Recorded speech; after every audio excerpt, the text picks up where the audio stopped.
So this is important because the verification problem, right, as we will see, we will encode it in first order logic. First order logic is more powerful than propositional logic. Okay, it will allow you to encode problems which cannot be encoded in propositional logic. Okay, and it's also much easier.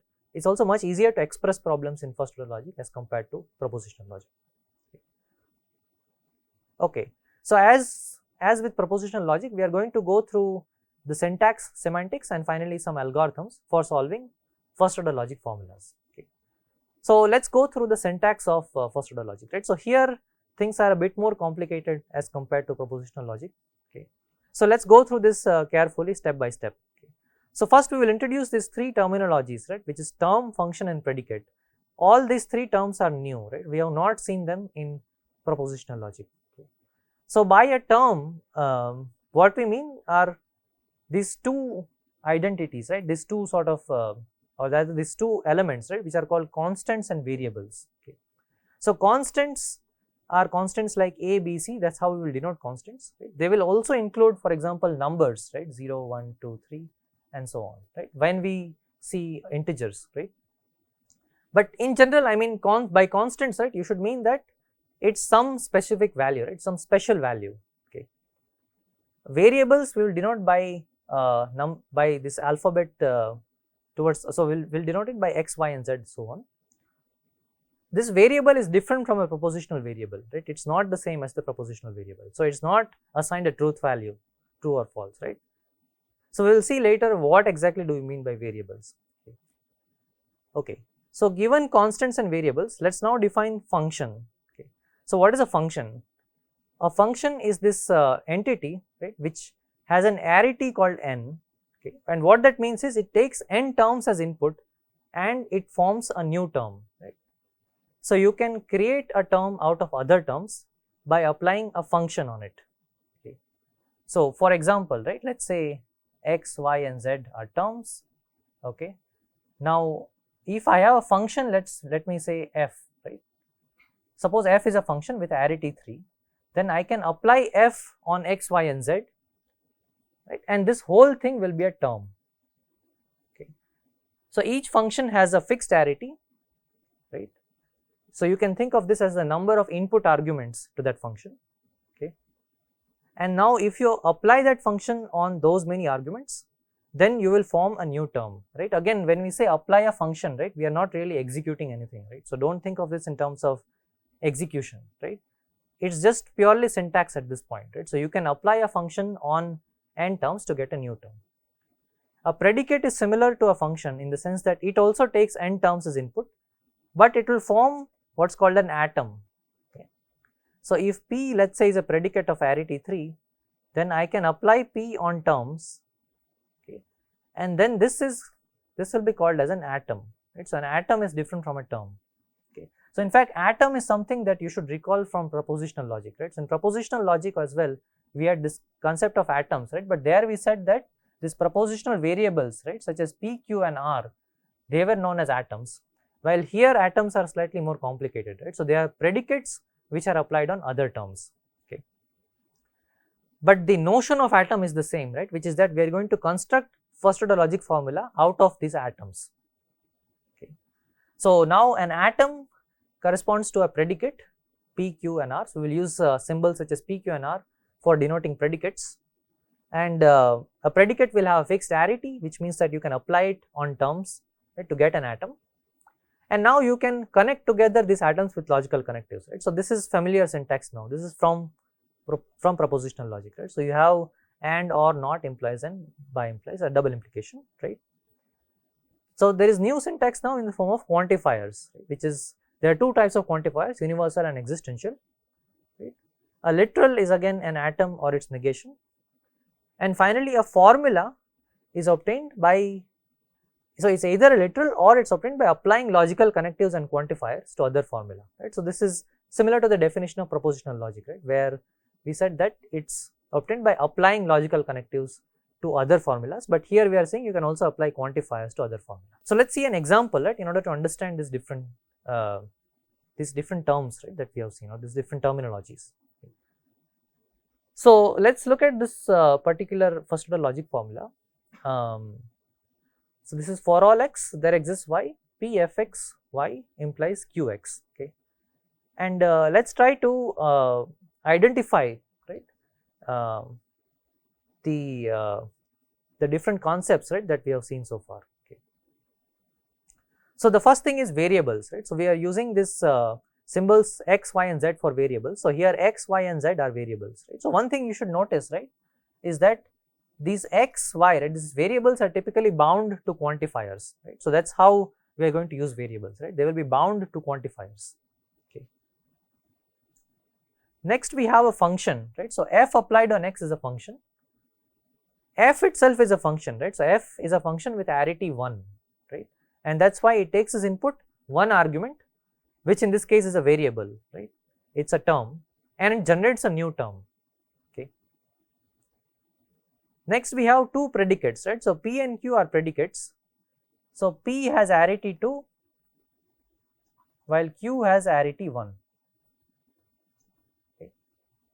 So what that means is that I need to supply two terms to p in order to get an atom, right. So that's why I am supplying these two terms, right, which are fx and y, and to q I can supply just one term to get an atom. Okay. So both p applied on fx comma y and q applied on x, these are both atoms. So next we have quantifiers. So we have universal quantifier for all x and their existential quantifier there exists y, right. So again, don't worry about meaning of this formula for now, right. We are going to look at semantics later. Okay. So associated with every quantifier we have this notion known as scope, right. So scope means every occurrence of the variable x in this formula is bound to that universal quantifier, right. So in this case, this x and this x, both these x's are bound to this universal quantifier. Okay. On the other hand, right, for the variable y, so the scope of this variable y is just this formula. Okay, is just this sub formula, which means that this occurrence of the variable y is bound to this existential quantifier. But if, let's say for example, there was a y here, this would not be bound. This would not be bound to this existential quantifier. Okay. So only occurrences of variables which are within the scope will be bound to the quantifiers. So this is the scope of y. So we say that a variable or occurrence of a variable is bound if it is in the scope of some quantifier, but it's not necessary that every variable, right, or every occurrence of a variable is bound. So it is possible that some variable may appear outside the scope of any quantifier, right, in which case it's called free. Right? So an occurrence of variable is free if it is not in the scope of some quantifier. So far all we have looked at is syntax, right, but let's try to build towards semantics, right. So what does an FOL formula mean? Okay. So in order to define semantics, right, rather building up to the definition of semantics, we are going to look at a few examples, right, very simple examples. Okay.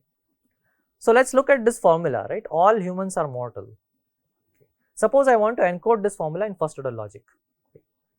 So all humans are mortal. So for this purpose I am going to define two unary predicates, right, let's call human and mortal. Okay. So human and mortal are unary predicates. Unary means that arity is equal to 1. Okay. So which means human and mortal are predicates which take as input one term and produce an atom. Right. Now how do I encode that all humans are mortal?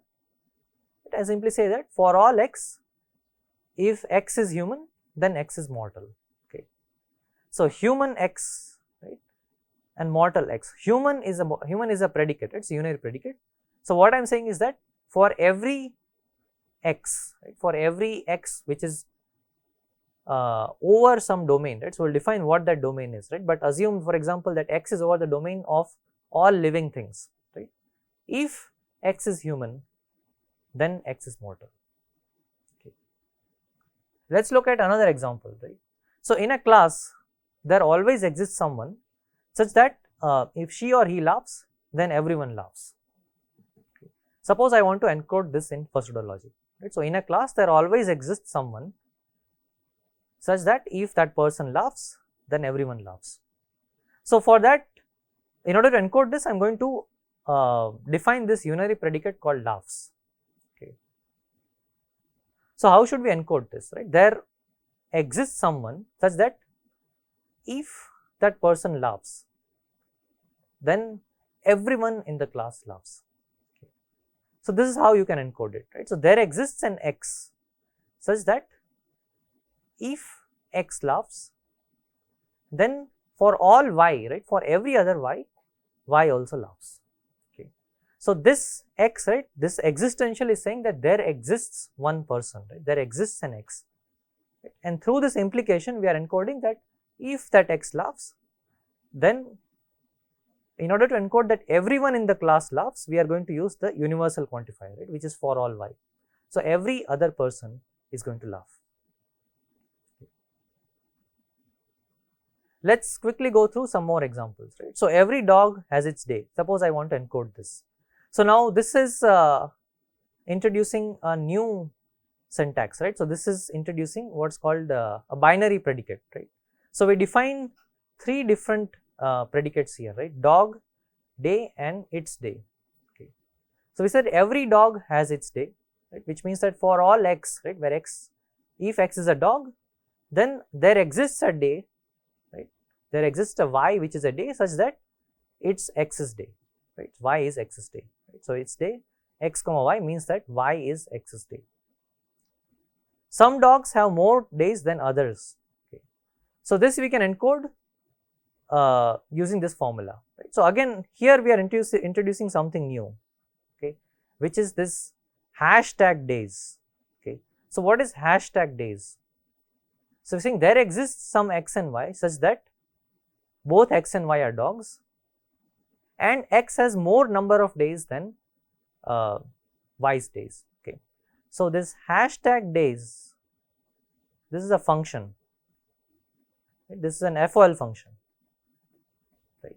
So it's a unary FOL function. It takes as input a single term and it returns a new term, right. So this hashtag days applied on x, right, this is a term. Okay. Similarly, hashtag days applied on y, this is also a term. Okay. Now given two terms, right, we are using this symbol, right, which is the greater than symbol. So the greater than symbol is a predicate. Okay. More precisely, it's a binary predicate, right. So it takes as input two terms. So equivalently, right, you can think of this formula like this, right. What we are doing is essentially we are passing these two terms, right, which are days of x and days of y, right, to this particular binary predicate which is greater than. Okay. And again the meaning is that the number of days of x is greater than the number of days of y. Okay. So the fact that this is a number, right, and this is the greater than predicate, right, this is all part of the semantics, right. Now we have not defined, right, what does this greater than symbol mean, right, or whether this hashtag days, right, is it really a number or not, right. So all these things will come later, right, but for now, right, we are just looking at how to encode statements such as this. Okay. So the meaning of numbers, right, the meaning of these symbols greater than and so on, that we will define later. So this one last example, all cats have more days than dogs. Okay. So here we are universally quantifying, right. So we are saying for all x, y, where x is a dog and y is a cat, cats have more days than dogs, right, which means the number of days of y is greater than the number of days of x. Okay. Okay. So now let's try to formally define this notion of semantics, right, of formula in first order logic. So again we will first define the notion of an interpretation. So again recall from propositional logic that in propositional logic an interpretation is just a valuation, right, of all the propositional variables, right. So this I was defined to be this function, right, which was from the set of propositional variables v to the truth values, right, which is true and false.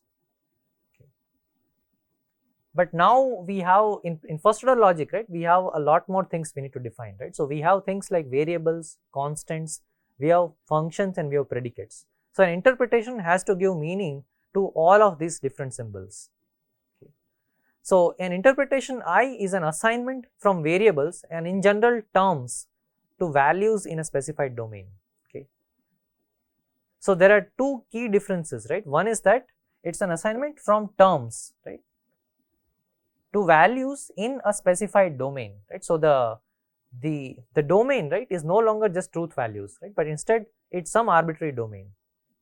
So we will define that domain, right? So let's call this domain as di. So di is a non-empty set of values or objects, right?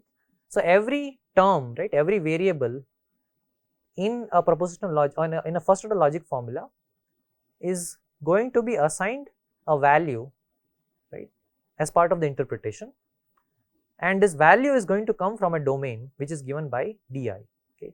So this domain is also called the universe of discourse. So this domain is part of the interpretation, right, which means that if you have different interpretations, then you will have different domains. So all interpretations need not have the same domain. You can change the domain with interpretation, right.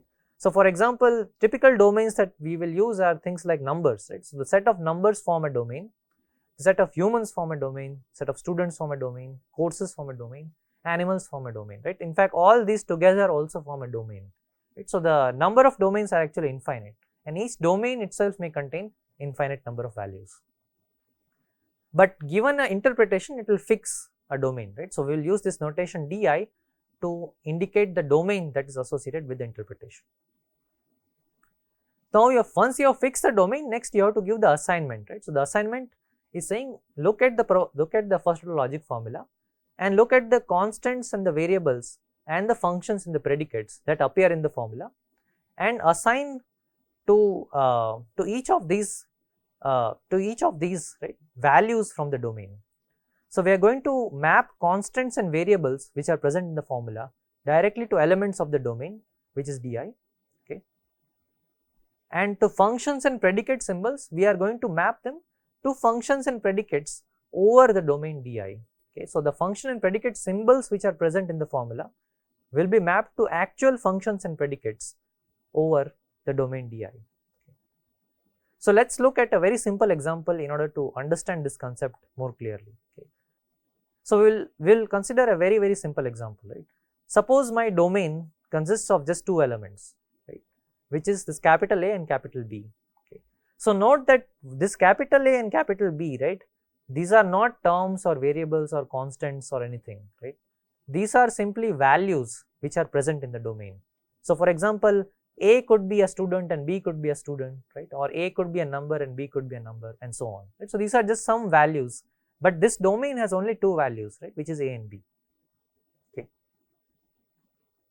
Now suppose in my first order logic formula, right, I have this constant small a and small b. Okay.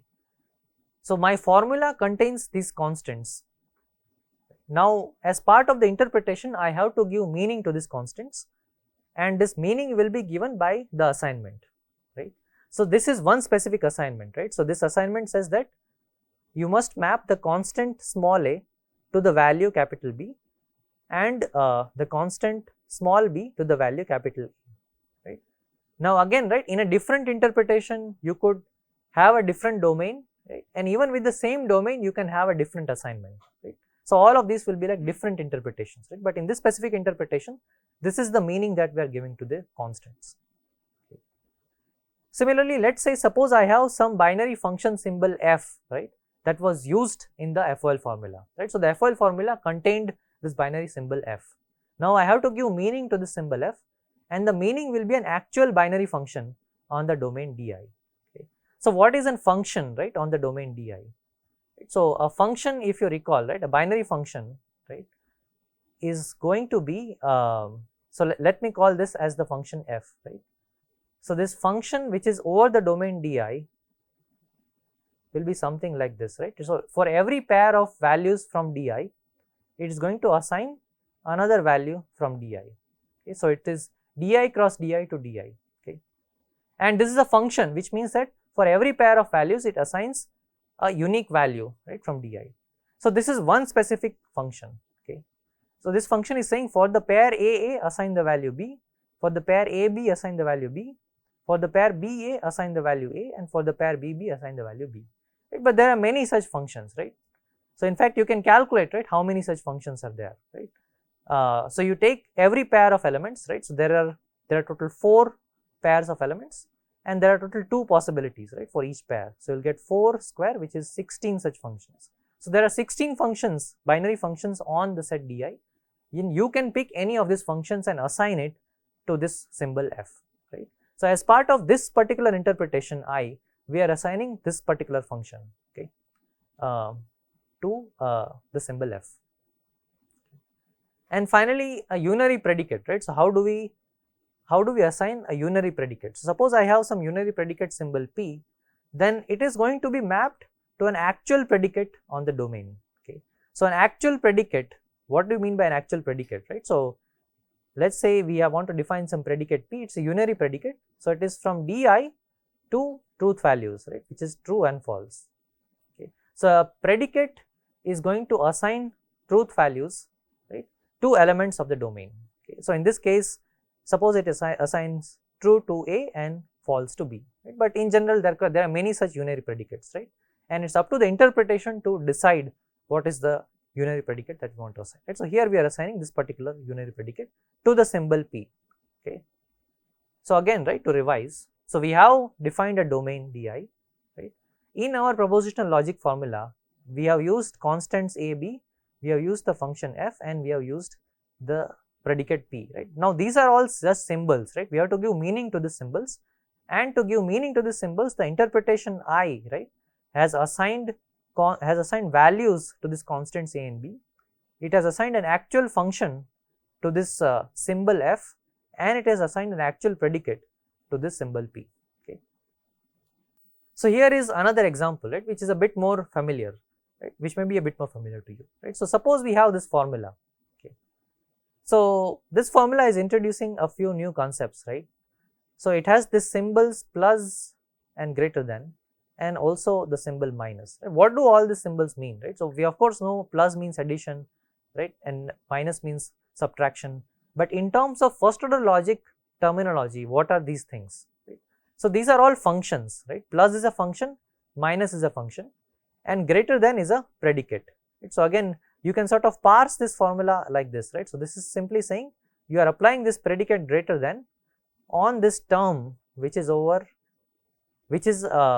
function, right. So plus is a function which is a binary function, so it takes as input x and y, and greater than is a binary predicate which takes as input 2 terms, right. So the 2 terms are plus x comma y and z, okay. And this implies similarly this greater than is a binary predicate, right. So it takes as input 2 terms, the first term is y and the second term is minus applied over z and x. Right. So this is how you would actually write the formula, right. So we have kind of simplified it and used an infix notation, right, which means we are using all these symbols in the middle, right, of their arguments, right, instead of the prefix notation, okay. But don't get confused, right. So these are all predicates and functions, right, which follow the first order logic syntax, right. So this is a formula in first order logic, right, because it is using predicates, functions, variables and logical connectives, right, in a proper manner. So now I have this formula, right. How do I give a meaning to this formula? So meaning to this formula is through an interpretation, and interpretation is going to assign a domain, right, as well as values to each of the symbols that are used in this formula, right. So plus and minus are functions and greater than is a predicate, and this is equivalent to this formula, right. So in fact, as we just showed, right, so this p is greater than, f is plus, this is greater than, and g is minus. So what would be a standard interpretation for this formula, right? So standard interpretation is that I may want to interpret this formula over the domain of numbers. So let's say the domain of integers, right? So my domain is the set z, which is the set of all integers, which means that each of these variables can take values from integers, and this plus and greater than and minus, right, this would map to the actual integer addition, integer greater than and integer subtraction, right. So plus minus would be mapped to the standard integer addition and subtraction functions, and greater than would be mapped to the standard greater than relation over integers, right. So now over this standard interpretation, right, of the symbols which are used in this formula, I can try to evaluate this formula, right, which means I can say, okay, is this interpretation a model of this formula, right. So in particular, this interpretation, right, which has the domain as the set of integers plus minus as standard integer addition and subtraction, and greater than as the standard greater than relation. Is this formula, right, true or not, right, which means does this formula evaluate to true or not, right. So, if x plus y is greater than z, then we know, right, that y will be greater than z minus x. Right. So, in fact, all you have to do is you have to push x here, right, in the other side. So, in fact, intuitively you can see that this formula is actually true, right, which means that when I say true, that means that this is a interpretation, right. So, this particular interpretation is a model of this formula. Okay. So, now let us try to connect these interpretations with formulas, right. When do we say that an interpretation is a model of the formula? Okay. So, x, y, z, for example, I can also map to constants, right. So, in this case I can map to constants like 5, 10 and 9 or any numbers for that matter. Okay. Okay. So, now we are going to define this models of relation, right. So, this is the same slide that I had shown for propositional logic, right, and in fact, this same slide or the same semantics also holds for first order logic, right, in the sense that when do we say that an interpretation is a model of a first order logic formula, right. So, we have the usual base cases and the inductive cases, right, which consider the base cases. So, the base case considers the base formulas, right, true, false or a predicate p, and the inductive case considers the various logical connectives, right, and their meaning. Okay.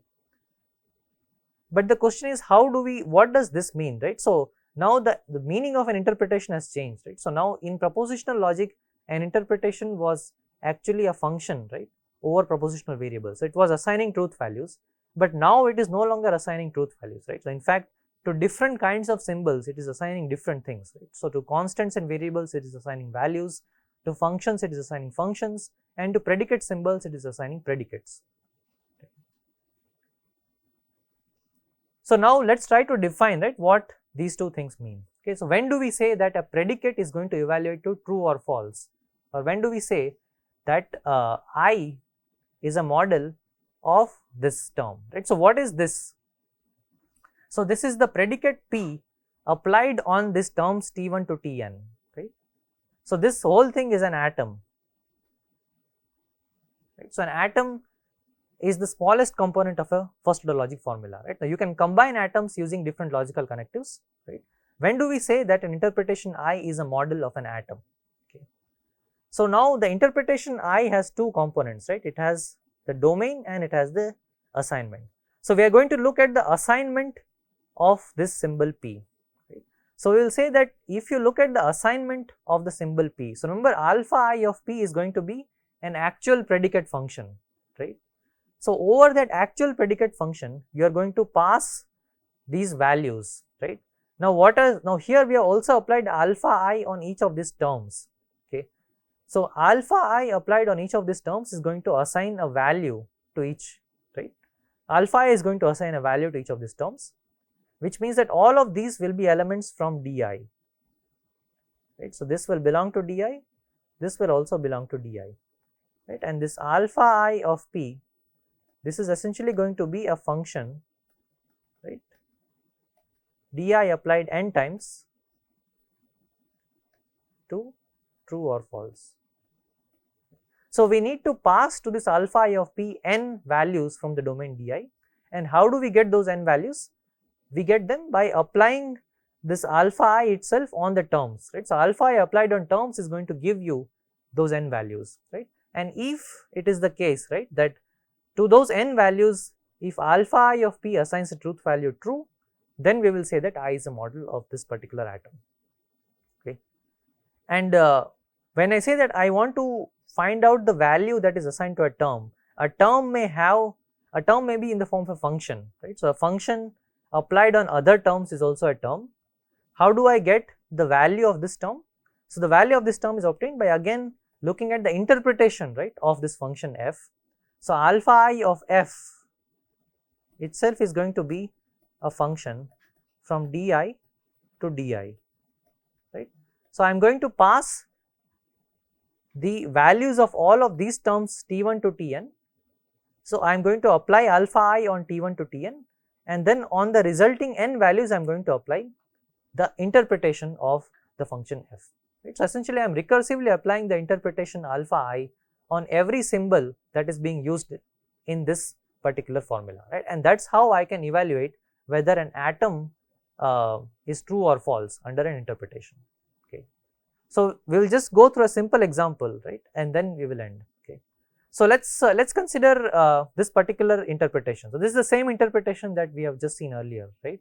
So my domain consists of just two elements A and B, and I have given meaning to all of these symbols, right? So A and B are constants, small a and small b. F is this binary function which is assigned this actual binary function over di cross di, right? So this F is di cross di to di, and P is a unary predicate, right? So it is di to true false, right?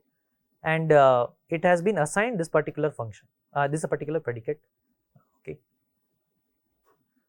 Now let's consider this formula, right? P applied over B. So first thing you should convince yourself is that this is a formula in first order logic, right? Because B is a constant, P is a unary predicate, right? So a unary predicate applied on a term gives you an atom, right? And an atom is a first order logic formula, right? So P applied over B is a first order logic formula. Now is I a model of this formula or not? How to answer this question? So to answer this question, you need to look at the interpretation of all the symbols, right? So what is the interpretation of B? What is alpha I of B? So alpha I of B is the value A, right? This is the value capital A, right? Next you need to look at the interpretation of P. So what is alpha I of P applied on alpha I of B, right? So we know alpha I of B is A, alpha I of P is this particular predicate function, actual predicate function. So this is alpha I of P applied over capital A, and if I look at this function, right, it actually assigns to the truth value true to the value A from the domain, right? So alpha I of P is this particular predicate function, and it assigns the truth value true to the value A, right? And therefore I, this particular interpretation I, this whole interpretation I, right, this is a model of this formula, right? So I is a model of P applied over B, right? So that's how you reason about atomic formulas, right? When is an interpretation a model of an atom?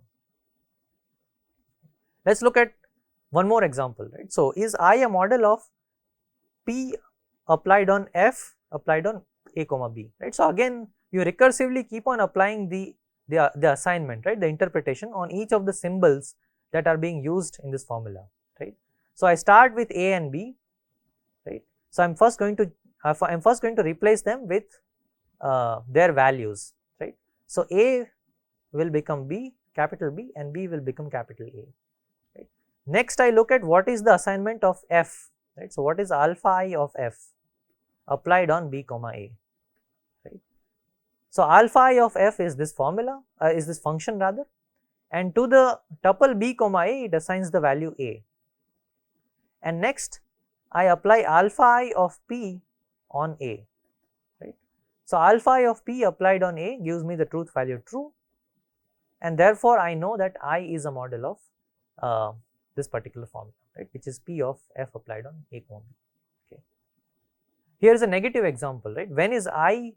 So I is not a model of this formula, right, which is P applied on F applied on B comma A, right? So again if you do the interpretation, right, B A is going to resolve to the tuple A comma B, right, because B is assigned capital A and small a is assigned capital B. F of A comma B is B, right? So this is going to resolve to B, and then B is assigned false, right, by the interpretation of this predicate P, right? And that's why I is not a model of P of F of B comma A. Okay. So this is how you can show that an interpretation is a model of an atomic formula. And now once you know how atomic formulas are dealt with, right, then for each of these logical connectives, right, we essentially follow the same meaning, right, that we have seen for propositional logic, right. So the only thing that is missing is quantifiers. So what happens if the formula has quantifiers? Okay. So that we will see in the next lecture. Okay. So we'll end here. Thank you.